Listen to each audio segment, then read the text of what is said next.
The Australian Department of Defence, DoD, has selected the Boeing AH-64E Apache Guardian as the next Armed Reconnaissance Helicopter, ARH, of the Australian Army, AA, under its Land 4503 program.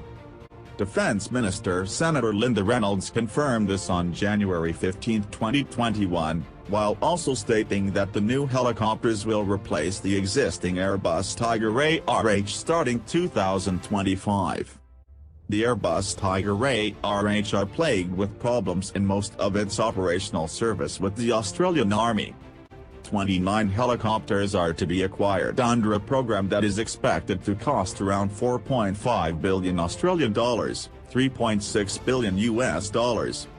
According to Reynolds, the Apache is the most lethal, most survivable, and less risky option that meets all requirements on capability, through life support, security and certification, as well as proven ability, maturity, and an off-the-shelf operating system. The Apache Guardians will be equipped with fully developed mission systems including the Link 16 Tactical Data Link Network, and advanced satellite communication systems that are superior to those found in the Australian Army's Tiger ARH. The new helicopters can also connect with and control armed drones through its manned-unmanned teaming (MUMT) system.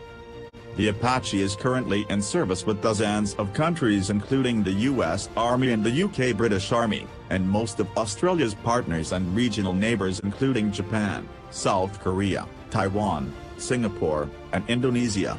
This benefits for interoperability, economies of scale, and shared logistics.